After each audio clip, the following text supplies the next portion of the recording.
Rally थी, rally में गए। रैली में जाने के बाद हमने कोशिश की टाइम लेने की। हमने विधायक जी को भी फ़ोन किया, उनका फ़ोन बंद था। हो सकता है कि वो आराम कर रहे हों, भाई थके हारे थे। 15 तारीख को शाम को पटोदा, अजय पटोदा से हमने बात की, तो उन्होंने भी मेरे को विक्रम पीए का नंबर दी। विक्रम पीए से मैंने बात की तो उन्होंने फ़ोन नहीं उठाया, 2-3 बार किया गैप में। तो एक ही बात कहना चाहता हूँ कि राव साहब अपने तरीके से एक जायज़ सी बात करके और उस चीज़ को हमें बताएं, वो बात माननी जाएगी, हो जायज़ बात। देखिए उसमें क्या होता है जी, कोई भी आदमी धरना देकर खुश नहीं है। किसान आदमी खेत में काम करना चाहता है, कर्मचारी अपनी नौकरी करना चाहता है, मजदूर अपनी मजदूरी पे जाता है, उसको शौक नहीं है। लेकिन जब पानी सिर से उतर जाता है, कोई डिमांड होती है, उसके लिए आदमी धरने देते हैं। विधानसभा में भी सवाल किया गया था, तो जो है स्वास्थ्य मंत्री ने ये कहा था कि गोकलगढ़ और भगवानपुर के 2 केस हमारे पास आए हुए हैं, दोनों में से फिजिबिलिटी होगी उसमें कर देंगे। 1 घंटे बाद में फ़ोन आया, तो मेरी जब बात हुई राव साहब जी ने, तो उन्होंने ये कहा भाई इतने लोगों को लेके मेरे ऊपर दबाव बनाने की कोशिश मत करो।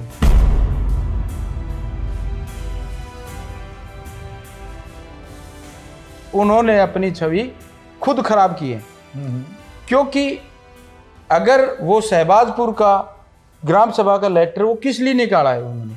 दूसरी बात यह है कि उनका वादा तो उसी दिन मुकर जाना था जब स्वास्थ्य मंत्री और गांवों के दौरे कर रही हैं। जब भगवानपुर का केस ऑलरेडी गया हुआ है, यहाँ फाइल पड़ी है, वो फाइल जाती चंडीगढ़, वो 5 दिन में अप्रूवल हो जानी थी। भाई गांव वाले लोग मेरे को कहने लगे थे ये तो जमीन बेच रहा है, ये तो पैसे खा रहा है, ये तो वो कर रहा है। तो मतलब कहीं ना कहीं मेरे को भी झूठा मानते हो। तो मैं क्या करता। तो आपकी बात हुई राव साहब से फ़ोन पे, तो उन्होंने मना कर दिया बाहर आने से? बिल्कुल, बोले मैं क्या करूँगा मिल के। अच्छा, मेरे को क्या किस लिए मिलता, तो मैं क्या करूँगा। क्या है, देखिए ये तो फैसला राव इंद्रजीत जी को लेना है।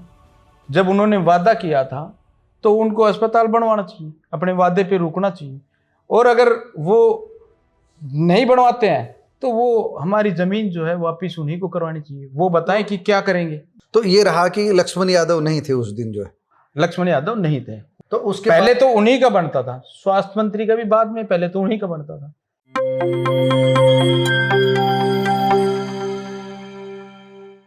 प्यारे दोस्तों, सादर अभिवादन। मैं हूं महेश कुमार वैद्य और आप देख रहे हैं एनजेपी हरियाणा। दोस्तों, आज हमारे साथ मौजूद है भगवानपुर की सरदारी। हम सरदारी ही कहेंगे, साथ में और भी साथी बैठे हैं। अभी हम 2 लोग हमारे साथ बैठे हैं। सरपंच प्रतिनिधि अनिल कुमार हैं और सोशल एक्टिविस्ट प्रेम प्रकाश है। इनसे बात करेंगे और इसके बाद जो किसानों के लिए स्ट्रगल करते रहे अभय सिंह हैं, उनसे भी बात करेंगे। और बातचीत आज ये है कि भगवानपुर को धरना देते हुए 32 दिन हो चुके हैं और 32 दिन में अभी तक सरकार की तरफ से क्या कुछ रिस्पॉन्स मिला, पैदल यात्रा के बाद भी क्या कुछ रहा, और इनकी शिकायत और मांग पुरानी है या इसके बाद कोई बदलाव आया है। इसके बाद राव इंद्रजीत की भी स्टेटमेंट आई है, आरती राव की भी स्टेटमेंट शायद आई है। तो जो भी कुछ स्टेटमेंट वगैरह आई है, इसके बाद में क्या ग्रामीणों का रुख है, इन सब पर हम बात करेंगे। तो पहली बार एनजेपी के कार्यालय में पहुंचे हैं। हमने बहुत दिन पहले इनको आमंत्रित किया था, उस समय तो ये पैदल मार्च भी नहीं हुआ था, लेकिन इनको शायद आज अचानक जो है मुझे इनका फ़ोन आया सरपंच साहब का, तो पता लगा। तो मैंने, आपका स्वागत है, आप यहाँ आए, आपका बहुत बहुत धन्यवाद सभी ग्रामीणों का। तो अभी हम अनिल जी, हम आपसे यही जानना चाह रहे हैं कि अब क्या स्थिति है। धरना आज 32वां दिन चल गया है और 32वें दिन में पहुँच गया है। क्या उम्मीद कर रहे हैं सरकार से? कोई अभी तक आपके बीच पहुंचा है या नहीं पहुंचा है? देखिए अभी तक हमारे बीच कोई नहीं है। अभी ना ही कोई हमें आश्वासन मिला है। अभी जो बात हुई थी, मैंने सुना है, राव इंद्रजीत जी की स्टेटमेंट सुनी है। उन्होंने कहा कि इन लोगों ने मेरी छवि खराब की। देखिए हमें किसी की छवि खराब करने का कोई शौक और यहाँ धरने पे बैठने का कोई शौक नहीं था। हम मजबूरन बैठे हैं। हम तो राव इंद्रजीत जी के पास ना राव वीरेंद्र की मूर्ति का भी दोनों गांव की पंचायतों का प्रस्ताव लेके गए थे कि उनका वो ये लगाएंगे, लेकिन धरने उस दिन जब ये आपसे नहीं मिले थे 16 जून को, मुख्यमंत्री की रैली के अगले दिन आप गए थे, तो आपके पास था ये प्रस्ताव कि भाई मूर्ति भी लगाएंगे। जो वो पहले देख के आए थे, हम दिल्ली गए थे। अच्छा। काफी टाइम पहले देख के आए थे वो प्रस्ताव, और दोनों गांव की पंचायत का प्रस्ताव था। आज थोड़ी सी हम ये जो बातें लोगों को नहीं पता है उस पर प्रकाश डालो, क्योंकि आप तो सरपंच प्रतिनिधि हैं, आपकी माँ सरपंच है। तो अनिल जी ये बताओ, शुरुआत कहाँ से हुई थी पानी के लिए ज़मीन लेने की या अस्पताल के लिए ज़मीन लेने की? राव इंद्रजीत से इस बारे में संवाद कब और कैसे शुरू हुआ?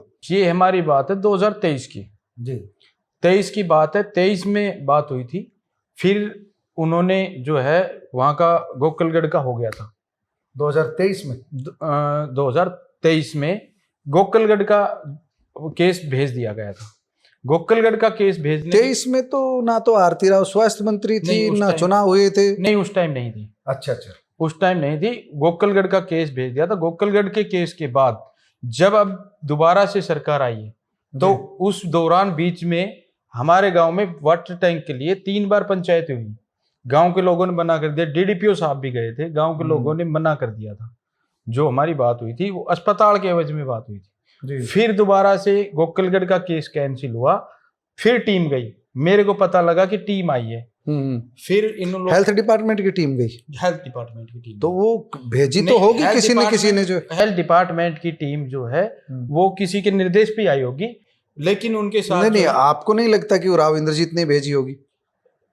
देखो वो मेरे हिसाब से तो स्वास्थ्य मंत्री ने भेजी हो, आरती राव ने। हाँ, मेरे इस चीज इसका तो वो बताएंगे, लेकिन मेरे को गांव के किसी व्यक्ति से पता लगा कि स्वास्थ्य उसकी टीम और प्लस डीसी साहब और डीडीपीओ साहब और ये जो सभी विभाग के कर्मचारी थे उनके साथ वो गए थे। तो मेरे को पता चला, तो फिर डीडीपीओ साहब ने और जो अधिकारियों ने मेरे को कहा कि भाई तुम्हें दोनों चीजें मिलेंगी।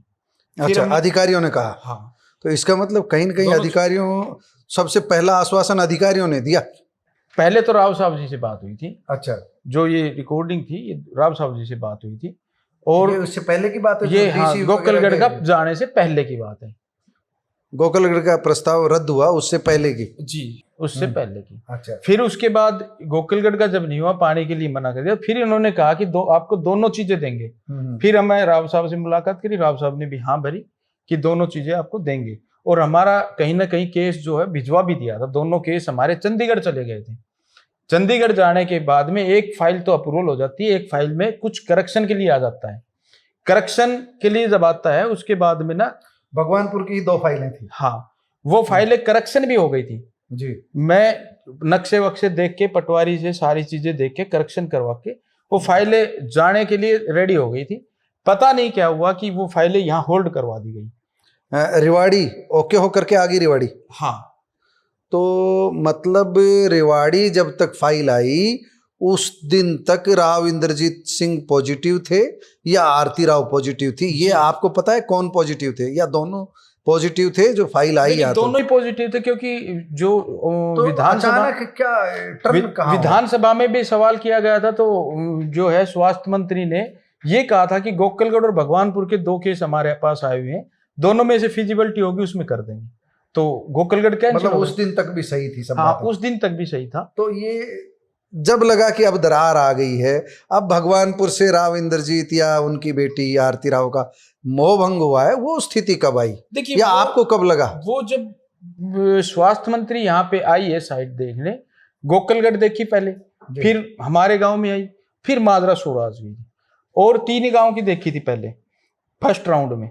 तो 3 गांव की देखी, उसमें भी जो है हमारे हलका के विधायक नहीं थे। उनके साथ कुछ प्रॉपर्टी डीलर थे, बावल के विधायक थे और कोसली के विधायक थे। फिर दोबारा आई है तो उसमें जो है शहबाजपुर वगैरह और ये 1-2 गांव और भी देखे हैं। मतलब जिस दिन भगवानपुर का दौरा किया उस दिन उनके साथ कुछ प्रॉपर्टी डीलर थे? जी, माजरा शोराज में प्रॉपर्टी डीलर थे। हाँ। अब वो प्रॉपर्टी डीलर हैं, प्रॉपर्टी डीलर भी, वो कार्यकर्ता भी हैं, उनके कार्यकर्ता या वो तो वो बताएंगे, लेकिन वो प्रॉपर्टी डीलर भी हैं। जी जी। और शहबाजपुर में जब आई तब भी यही कहानी थी, हमारे हल्का विधायक नहीं थे, जबकि उनको तो जरूरी था कि उनको साथ लेके जाना चाहिए था। जी। तो ये रहा कि लक्ष्मण यादव नहीं थे उस दिन, जो है लक्ष्मण यादव नहीं थे। तो उसके पहले तो उन्हीं का बनता था, स्वास्थ्य मंत्री का भी बाद में, पहले तो उन्हीं का बनता था। 15 जून पर आते, 15 जून को मुख्यमंत्री नायब सैनी रेवाड़ी आते हैं। लक्ष्मण सिंह यादव धन्यवाद रैली करते हैं। रैली में मुख्यमंत्री घोषणाएं करते हैं, कुछ आप ही क्लियर बताएंगे कि क्या घोषणाएं हुई, भगवानपुर के बारे में क्या जिक्र हुआ, क्योंकि वाटर वर्क्स का जिक्र किया चीफ मिनिस्टर ने, हम लोग वहीं पर थे।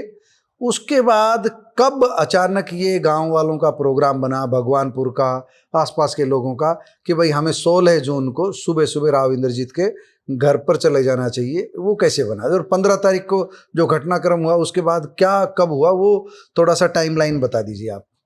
देखिए 15 तारीख को हम गए थे, हमें पता चला था 13 तारीख को कि शहबाजपुर में 18 तारीख की ग्राम सभा रखवाई गई है।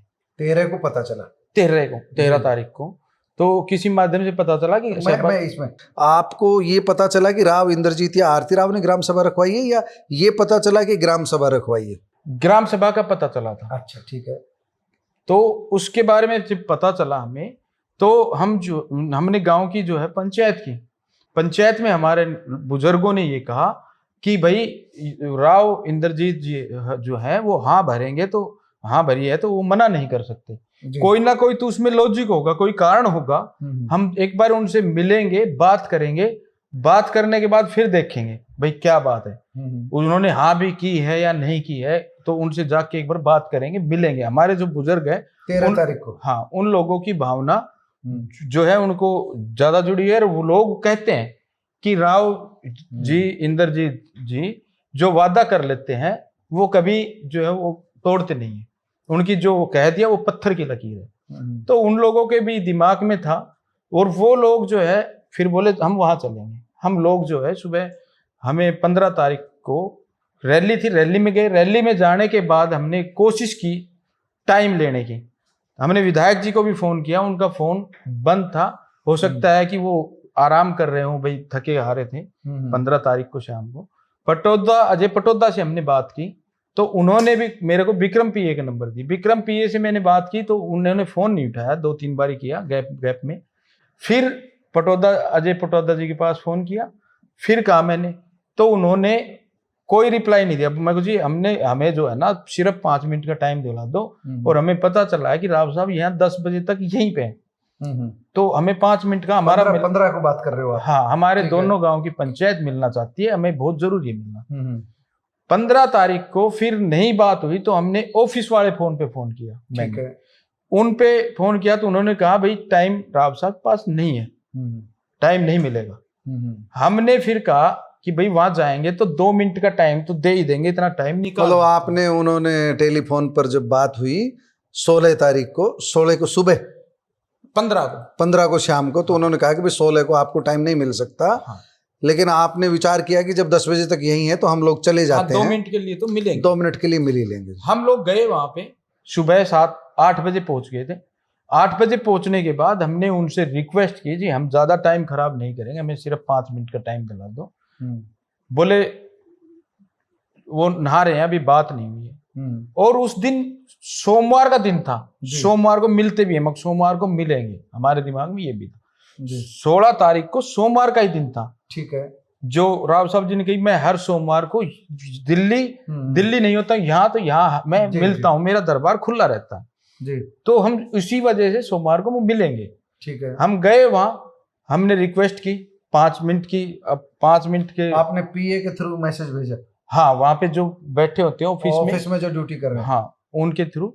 उन्होंने कहा कि नहा रहे हैं, अभी फोन नहीं उठा रहे, बात करते हैं। ठीक है, तब तक हमने वहां चाय पानी पी।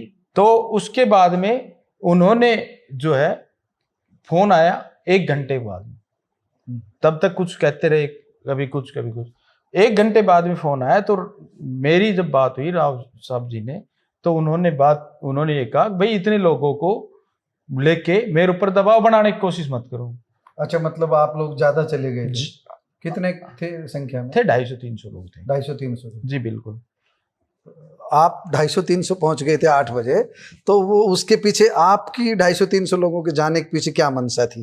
देखिए, हमारी कोई मंशा नहीं थी, हमें ये था कि हम 2-4 लोग जाएंगे तो शायद ना मिले, लेकिन इतने लोग जाएंगे गांव से तो मिलेंगे, और हमारी बात भी सुनेंगे, और उनको पता भी चलेगा कि भाई ये गांव वालों की, पूरे गांव मांग करना चाहते हैं, ज्यादा लोगों की बात ज्यादा सुनी जाएगी। हाँ, मजबूती से जो। हाँ, आप भी सरल मन से गए, और उन्होंने उसका थोड़ा उलट समझ लिया जी, दबाव बनाने के लिए।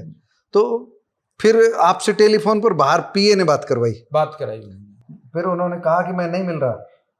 हाँ, उन्होंने कहा कि दबाव बनाने की कोशिश मत करो, मतलब थोड़े से अलग लहजे में कहा था। फिर मगजी हम तो रिक्वेस्ट करने आए हैं, हम आपसे विनती करने आए हैं, हमने आपसे एक बार हमें 2 मिनट का टाइम दे दो, ज्यादा नहीं है, 2 मिनट का टाइम दे दो। अच्छा। तो बोले भाई मैं वो अस्पताल के बारे में बात आया, तो उन्होंने कहा कि भाई जहां बन रही है उसको बनने दो। मुझे वो तो ठीक है, हमने आपने जैसे कहा वैसे हमने किया, आपने वाटर टैंक के लिए कहा, हमने वाटर टैंक के लिए। तो एक बारी जो है आप जो है गांव वालों से मिलके जो भी दिक्कत है वो एक बार बता दो, क्योंकि मेरे को भी गांव में जवाब देना। गांव वाले जो लोग सोचते कि भाई ये तो झूठा है और इसकी मिली भगत है, क्योंकि पहले भी चर्चा चली थी गांव में, लोग कहने लग गए मतलब थे आप खुद भी संदेह के घेरे से निकलना चाह रहे थे। भाई गांव वाले लोग मेरे को कहने लगे थे ये तो जमीन बेच रहा है, ये तो पैसे खा रहा है, ये तो वो कर रहा है। तो मतलब कहीं ना कहीं मेरे को भी जवाब, मेरे को भी झूठा मानते हो, तो मैं क्या करता। तो आपकी बात हुई राव साहब से फोन पे, तो उन्होंने मना कर दिया बाहर आने से? बिल्कुल, बोले मैं क्या करूंगा मिल के। अच्छा, मेरे को क्या किस लिए मिलना, मैं क्या करूंगा। तो ये जो नारेबाजी उनके खिलाफ, आरती राव और इंद्रजीत के खिलाफ हुई उस समय 9 बजे के आसपास जो है ना, वो मना करने के बाद जो है फिर क्या हुआ फैसला गांव वालों ने? हाँ, देखिए मैं बाहर आया, मैंने सारी बातें बताई कि ये बात, मेरे साथ में एक एक्स सरपंच वेद जी खड़े थे, अंकल जी, वो भी वहां सुन रहे थे। मैं बाहर आया, मैंने बाहर आके सारी बातें बताई कि ये बात है। उसके बाद में उन्हीं के जो थे वो अपने उनके काफी साल से वोटर थे, जो रामानंद जी नाम है जिनका, वो वहीं पे बिखर गए। वो बोले कि हम जो है इतने इनको चाहते मतलब हैं, उनको चुभ गई कि यार हम यहाँ आए हैं 250-300 आदमी, वो मिलने में नहीं आ रहे। ठेस पहुंची कि हम इनके लिए इतना करते हैं, सिर माथे पे बिठाते हैं, अपनी पगड़ी रखते हैं, और बोले आज हमारे लिए 2 मिनट का टाइम नहीं। वो वहीं से भी बिखर के ना चल दिए और वो बस स्टैंड तक पैदल आए। बोले मैं रुकूंगा नहीं इस जगह में, वो बस स्टैंड तक पैदल आए। उसके बाद में वहां जो है हम सबने रोड़ा रोड़ा घाल दिया और वहां से आगे नारे लगा दिए। इतनी बड़ी गलती राव इंद्रजीत कर रहे हैं, घर पर 250-300 आदमी आए हुए हैं, आखिर उनको भी कोई सलाहकार होगा, किसी तरह का न होगा, या उनको कोई बहुत ज़्यादा जल्दबाजी होगी, जैसा वो कह रहे हैं कि मुझे दिल्ली निकलना था। लेकिन मैं इस बात का पक्षधर हूं कि उनको चाहे 2 मिनट ही मिलना चाहिए था। लेकिन आपकी जब टेलीफोन पर बात हुई, जो नारेबाजी हुई उनके खिलाफ, देखिए वो अगर फोन पे भी ये कह देते कि भाई आज नहीं है मेरे पास टाइम, कल दिल्ली आ जाना, परसों आ जाना, आज नहीं है, तो भी चलो अलग बात थी। लेकिन उन्हें तो क्लियर मना ही कर दिया। नहीं, क्लियर मना कर दिया। उसके बाद में हम ये जानना चाह रहे हैं आपसे, नारेबाजी हो गई वो, तो उसके बाद सभी लोगों ने खूब खुलकर नारेबाजी की।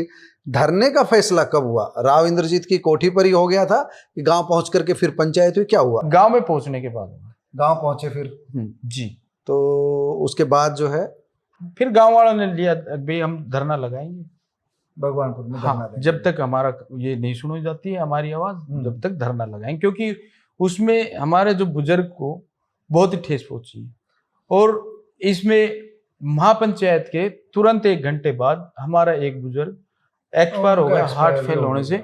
इसमें बात यह है कि जब धरना जब शुरू हुआ, आपका जब धरने का फैसला लिया, उसके अगले दिन या दूसरे दिन मैं वहाँ पहुँचा था आप लोगों के बीच, तो एक बात आई थी निकल करके कि भाई हमको या तो हमारी ज़मीन वापस दो पानी की, या हमारा अस्पताल बनाओ जो है। ठीक है, आज भगवानपुर, रामगढ़ और ये जो ग्रामीण हैं ये उसी मांग पर स्टैंड कर रहे हैं, या अब ज़मीन वापस करो का मुद्दा हट करके कि हमें केवल अस्पताल चाहिए, अब वही मुद्दा है, केवल अस्पताल चाहिए वही मुद्दा है, या हमारी ज़मीन वापस दो ये भी है? क्या है? देखिए ये तो फैसला राव इंद्रजीत जी को लेना है। जब उन्होंने वादा किया था तो उनको अस्पताल बनवाना चाहिए, अपने वादे पे रुकना चाहिए, और अगर वो नहीं बनवाते हैं तो वो हमारी जमीन जो है वापिस उन्हीं को करवानी चाहिए। वो बताएं कि क्या करेंगे। वो अभी 2-3 दिन पहले अभी पत्रकारों से बात हो रही थी, वो बोले कि वादा खिलाफी मैंने तो की नहीं अभी तक, और मेरे सम्मान को ठेस लगाई गई है। देखिए ये हमने किसी को सम्मान को, देखिए हमने, उन्होंने अपनी छवि खुद खराब की है, क्योंकि अगर वो शहबाजपुर का ग्राम सभा का लेटर वो किस लिए निकाला है उन्होंने। दूसरी बात यह है कि उनका वादा तो उसी दिन मुकर जाना था जब स्वास्थ्य मंत्री और गांवों के दौरे कर रही हैं, जब भगवानपुर का केस ऑलरेडी गया हुआ है, यहाँ फाइल पड़ी है, वो फाइल जाती चंडीगढ़, वो 5 दिन में अप्रूवल हो जानी थी। दूसरा नहीं करना चाहिए, दूसरा करना ही नहीं, वो वादा तो उसी दिन मुकर गए थे वादे से। फिर भी उसके बाद शहबाजपुर का ग्राम सभा का जो लेटर है 18 तारीख को ग्राम सभा रखी, वो क्या कहता है, वो आरती राव का आदेश है सीधा सीधा, वो तो वादा खिलाफी नहीं, तो ये क्या है? ठीक है, मतलब राव इंद्रजीत के परिवार से आरती राव ने, राव इंद्रजीत आरती राव एक ही बात है, उन्होंने वादा खिलाफी की, ये भगवानपुर का मानना है। अब इसमें दूसरी बात ये है कि आंदोलन पहले चरण में धरना हुआ, दूसरे चरण में महापंचायत हुई, तीसरे चरण में आपका पैदल मार्च हुआ। अभी अगले चरण में हम ये जो आप 21 तारीख के बता रहे हैं, आगे का क्या है जो आंदोलन की कड़ी में क्या करने जा रहे हैं? जो देखिए अगले चरण में अभी हम जो है 21 तारीख को जो है हमारी प्लानिंग जो भी होगी वो 21 तारीख को बता दी जाएगी। हमारे जो सीनियर जो लोग हैं, हमारे गांव के जो बुजुर्ग हैं, कमेटी के सदस्य हैं, सभी से सलाह करके अभी इस मतलब 21 जुलाई को कुछ बड़ा फैसला लेने के लिए पंचायत होगी 21 को, वो क्या होगा वो बुजुर्ग तय करें। वो मीटिंग है, एक वैसी मीटिंग है, अच्छा, प्रेस कॉन्फ्रेंस है, और उसमें हम जो है बैठ के निर्णय लेंगे, तो वो आगे की क्या किसको बता दें। मैं ये कहना चाहूंगा कि जो बार बार जो राव साहब जी कह रहे हैं, देखिए हमारा उद्देश्य उनकी छवि खराब करने का नहीं था, वो इसके खुद जिम्मेवार है, इसके जिम्मेवार खुद है। हम कोई इसमें शौक में नहीं बैठे हैं, हमें भी अपना जो है घर परिवार है, अपने बच्चे हैं वो पालने हैं, हमें काम भी है, काम छोड़ के हम बैठे हैं, तो हम ये इस वजह से नहीं बैठे, वो बैठने पे हमें मजबूर किया गया है, तब हम बैठे हैं। आप अपना परिचय दीजिए, नाम बताइए। मेरा नाम एक्चुअली प्रेम प्रकाश है और मैं सोशल एक्टिविस्ट हूँ। भगवानपुर से ही आप? नहीं, मेरा गांव बुढ़ाना है। बुढ़ाना जी। और तो साथ बैठे हो धरने में? हम साथ इसलिए बैठे कि महापंचायत में जो है इनवाइट किया गया था 50-60 गाँव में जी जी, और 50-60 गाँव के उस बुढ़ाना गाँव से मैं प्रतिनिधि हूँ। अच्छा, अभी हमारे सामने 2 सवाल है। एक तो अभी जो इन्होंने बता दी 21 तारीख को प्रेस कॉन्फ्रेंस करेंगे, अपनी बात रखेंगे। अब इस मामले में आप ये बताइए थोड़ा सा कि व्यवहारिक बातें ये आ रही है, राव इंद्रजीत ने कहा कि जैसे मैंने कोई वादा खिलाफी नहीं की है। दूसरी बात ये आई कि भाई जो बेटर जगह हो, क्योंकि रेवाड़ी से भी आवाज़ आ रही है, सेक्टर 18 से भी, एग्जिस्टिंग जो हॉस्पिटल है वहाँ से भी। तो एक सवाल ये आता है कि जो बेटर जगह पर ही अस्पताल बने, अकेले भगवानपुर की जिद क्यों? क्या आप मानते हैं कि भगवानपुर की जगह ही सबसे बेटर है तो वो तर्क दीजिए आप। जो देखो, हर तरह की फिजिबिलिटी से जो भगवानपुर की जो जगह है, एक्चुअली हमने भगवानपुर जो है रट रखा है, ये गलत है। 71 नंबर जो है हाईवे उसके साथ जगह है, और नंबर 1 तो ये है कि 4 लेन बन रहा है यूनिवर्सिटी के लिए जी, वो यूनिवर्सिटी नज़दीक पड़ती है। दूसरा ये 15-20 जो कॉलोनी है इनके पास पड़ती है। तीसरा हमारे 20-25 जो गांव है उनके साथ पड़ती है ये जगह। और तीसरी बात है कि अगर रोहतक भी जाया जाए तो रोहतक के लिए भी 71 नंबर सेट पीजीआई के लिए जाया जाए तो हाँ जी, इधर जयपुर के लिए जाए एसएमएस में तो भी नज़दीक पड़ता है। और सबसे जो ज़बरदस्त पॉइंट है वो आया कि हमारा जो बस स्टैंड है वो एकदम 1-1.5 किलोमीटर पे इस जगह के साथ। तो ये वहाँ पर जो है मतलब कनेक्टिविटी बढ़िया है, कनेक्टिविटी नंबर 1 की है, इससे बढ़िया कनेक्टिविटी कुछ नहीं है। दूसरा एक और बात पहलू है कि जो वहाँ लोग बैठे हैं, समझदार बैठे हैं, उन लोगों की तरफ से एक बात आ रही है कि हमने 10 एकड़ ज़मीन दे दी प्याऊ के लिए, रेवाड़ी की प्यास बुझाने के लिए। 8 एकड़ हम दे रहे हैं रेवाड़ी का जो हॉस्पिटल है छोटा पड़ रहा है उसके विस्तार के लिए। और भी अगर जगह मिलेगी तो हमारे पास और जब भी जगह हम और भी देंगे। और इस जगह के लिए सारी जो डॉक्टर की टीम है, जितनी भी जो प्रेस की जो लोग गए हैं, उन्होंने सभी ने फिजिबिलिटी के लिए एक्यूरेट किया इसको। अब जो 18 सेक्टर की बात है तो 18 सेक्टर में कोई तुक बनता नहीं, क्योंकि वहाँ तो ऑलरेडी सेट है कि कहाँ क्या बनना है। इधर जो इसकी अच्छा चलो, मतलब आपने कह दिया कि भगवानपुर इज मच बेटर। अच्छा, अब दूसरी बात यह है कि एक आरोप निकल करके आया कि मेरे विरोधी वहां इकट्ठे हो रहे, कांग्रेसियों को आमंत्रित किया जाता है, धरने को तो संबोधित करने कोई भी पहुंच सकता है। इस बारे में जो मैं कहना चाहता हूँ, ये कहना चाहता हूँ कि जो राव इंद्रजीत है उनकी समझदारी में आज तक भी देश की धरती पर लोकतंत्र नहीं समझ पा रहे हैं। वो आज भी राजतंत्र समझ पा रहे हैं। लोकतंत्र में कोई भी आके लोगों की डिमांड को सपोर्ट कर सकता है और किसी की कोई इंडिविजुअल सपोर्ट नहीं है। सार्वजनिक बात है कि भाई जो है हॉस्पिटल, शिक्षा और स्वास्थ्य सबको ही चाहिए। इसमें ये कांग्रेसी को कहे, इसको कोई लोकदल को कहे, तो ये इनकी समझदारी की बात नहीं। चलिए, दूसरी आपत्ति शब्दों को लेकर के आई कि कुछ लोगों ने आरती राव के बारे में, राव इंद्रजीत के बारे में अच्छे शब्द नहीं बोले। मैं भी यहाँ उन शब्दों को नहीं दोहरा सकता, मैंने सुने हैं। तो जो वो शब्द जो बोले गए हैं उनको लेकर के गांव वालों की तरफ से कई बार सफाई आई कि भाई सबूत दीजिए। गांव वालों की तरफ से किसी ने नहीं बोले, कोई आउटर आया होगा। क्या आपको लगता है जो ये प्रकरण हुआ, जो आए थे, कहाँ पर मुझे नहीं पता, कहाँ पर रिकॉर्डिंग हुई होगी, क्या हुई होगी, तो आप ये मानते हैं कि इसने जो है राव इंद्रजीत सिंह और ग्रामीणों के बीच में दूरी बढ़ाई इस प्रकरण ने? देखिए कि आपके सामने हम बैठे हैं, बहू जी, अभय सिंह जी, मैं बैठा हूँ जी हम दोनों ही स्टेज के संचालक थे जी 50 से ज्यादा वक्ता जो है हमने माइक पे बुलवाए हैं, जी। नाम हमने लिए हैं। हमारे सामने किसी वक्ता ने ऐसी कुछ नहीं कही, किसी वक्त ना ऐसा कुछ नहीं कहा। हम उसके एविडेंस हैं क्योंकि हम दोनों ही स्टेज पे थे। अभी हमारे साथ गांव के बुजुर्ग हैं, आप अपना परिचय खुद ही दीजिए। जो मैं अभय सिंह हूँ और संयुक्त किसान मोर्चे का जिला अध्यक्ष हूँ रेवाड़ी से। कई संगठनों में काम किया है, चाहे कर्मचारी, रिटायर कर्मचारी, नवोदय स्कूल का भी पेरेंट टीचर एसोसिएशन का प्रेसिडेंट रहा हूँ, किसान आंदोलन में भी रहा हूँ, एम्स के उसमें भी रहा हूँ। आपसे तो हमारा सवाल सिर्फ एक है, उसका जवाब दीजिए कि अब ये जो रस्सी है ना, इधर से भी खींच रही है, इधर से भी, भगवानपुर और राव इंद्रजीत दोनों के बीच में मेरे ख्याल से दरार है। अब ख्याल से नहीं, दरार ही है, क्योंकि लोगों को प्रदर्शन करना पड़ रहा है, आंदोलन करना पड़ रहा है। समाधान क्या है? देखिए, ये तो ऐसा है कि ये जनता जनार्दन है जी और वो चुने हुए प्रतिनिधि है जी। उनका और जनता से क्या मुकाबला है?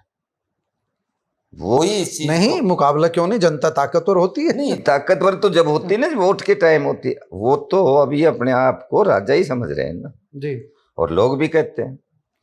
अब उनका ये सोच होना चाहिए कि तेरे लिए जिन्होंने राजा तुझे बनाया है, जिस पब्लिक ने, उनके दुख सुख को भी सुनना चाहिए। आप सुझाव बताओ हमारे दर्शकों को, रेवाड़ी की पब्लिक को, और जो भी सुन रहे हैं उनको, कि इसका बेटर सुझाव क्या है। आपकी बात राव इंद्रजीत तक पहुंचे, आपकी बात ग्रामीणों तक पहुंचे, आपकी बात समाज के बीच पहुंचे। क्या सुझाव है और क्यों आपकी बात मान ली जाए? मैं तो एक ही बात कहना चाहता हूँ कि राव साहब अपने तरीके से एक जायज सी बात करके और उस चीज को हमें बताएं, वो बात मान ली जाएगी, हो जायज बात। ये नहीं कि भाई, अब देखिए कई बातें आ रही है। मतलब राव इंद्रजीत कोई जायज प्रस्ताव दे तो बात बन सकती है। अब वो जायज प्रस्ताव क्या हो सकता है? जायज तो पब्लिक समझेगी कि भाई जायज है कि ना जायज है। अच्छा, वो पहले अपना प्रस्ताव दें। हाँ, ये तो देखो, किसी चीज को भी जब हमने आपके ऊपर छोड़ दिया तो हमने विश्वास किया आप पे, और विश्वास के ऊपर अगर आप अपनी तरफ से सही फैसला दोगे, देना भी पड़ेगा, क्योंकि आपकी जिम्मेवारी बनती, तो मामला खत्म हो सकता है, कोई बड़ी बात नहीं। तो आप तो आंदोलनों में शामिल रहे हैं। हाँ जी। अभी सरपंच साहब कह रहे थे थोड़ी देर पहले, हमारी अनौपचारिक बातचीत चल रही थी कि भाई परमानेंट धरना शायद लंबा देना पड़े और टीन शेड ही लगा देते हैं। देखो, क्या सोचते हैं? एम्स संघर्ष समिति का जैसे लंबा चला वैसे ही चलेगा क्या? देखिए, उसमें क्या होता है जी, कोई भी आदमी धरना देकर खुश नहीं है। किसान आदमी खेत में काम करना चाहता है, कर्मचारी अपनी नौकरी करना चाहता है, मजदूर अपनी मजदूरी पे जाता है, उसको शौक नहीं है। लेकिन जब पानी सिर से उतर जाता है, कोई डिमांड होती है, उसके लिए आदमी धरने देते हैं। तो धरना स्थल भी पक्का बनाया जा सकता है। देखिए, वो तो समय बताएगा ना, उसमें मैं तो ये नहीं कह सकता कि लंबा, क्या पता कि राव साहब का दिल पसीज जाए, जल्दी इसको वो करा दे। ठीक, हम तो खुश होंगे फिर। ठीक है। हाँ, देखो, ग्रामीणों की बात सुनिए। मुझे इनकी बातों से लगता है कि इनके भीतर भी कहीं न कहीं राव के प्रति सॉफ्ट कॉर्नर है, और राव को भी वो सॉफ्ट कॉर्नर दिखाना चाहिए जैसा इनका नजरिया है। हम इस मामले में कोई पक्षकार नहीं है, हम दोनों पक्षों से समाधान की उम्मीद करते हैं कि कोई न कोई समाधान निकले। किसान भी व्यस्त है, धरना देने का किसी को शौक नहीं है, किसी को चाव नहीं है। धरना तब दिया जाता है जब कोई मजबूरी होती है, और लोकतंत्र में धरना एक अच्छा हथियार है। इसकी आलोचना का किसी को अधिकार नहीं है। धरने प्रदर्शन ये हमारे संवैधानिक अधिकार है और ग्रामीण अपने इस अधिकार का इस्तेमाल कर रहे हैं। तो राव इंद्रजीत के पास भी अपने संवैधानिक अधिकार हैं, वो भी चाहें तो ग्रामीणों के बीच पहुंचकर ग्रामीणों को संदेश भेजकर, और ये जो बोल रहे हैं नाम में फिर अभय सिंह, ये जो अभय सिंह जी बोल रहे हैं कोई जायज प्रस्ताव, तो जायज प्रस्ताव राव इंद्रजीत अगर कोई देते हैं तो ग्रामीण भी उस पर विचार कर सकते हैं। अभी ना ये गारंटी ले रहे हैं, ना सरपंच प्रतिनिधि अनिल कुमार गारंटी ले रहे हैं, क्योंकि अभी ये तीनों लोग मिल करके कोई फैसला नहीं कर सकते। हमारे स्टूडियो में बैठ करके राव इंद्रजीत का कोई प्रस्ताव आए तो ये पंचायत के बीच बैठ करके कोई फैसला ले सकते हैं। सकारात्मक पहल होगी तो सकारात्मक समाधान की उम्मीद की जा सकती है। वैद साहब जी, कोई ऐसी प्रॉब्लम नहीं होती जो मेज पे बैठ के नहीं सुलझती। हमने बहुत आंदोलन किए, मेज पे सब बातें सुलझ जाती है अगर दोनों पार्टियां अगर इस चीज को सोच के चले। कुछ ले दे के सौदा होता है, ये मैं मान लेता हूँ। कुछ वो 2 कदम पीछे हटे, वो 2 कदम वो हो, और कोई ऐसी चीज नहीं जिसका समाधान ना हो सके। अभय सिंह जी ने बड़ी काम की बात कही है, तो राव इंद्रजीत तक हमारी बात पहुंचेगी। उम्मीद है कि इन बातों पर विचार होगा। आप सभी ग्रामीणों का बहुत बहुत धन्यवाद एनजेपी परिवार की ओर से।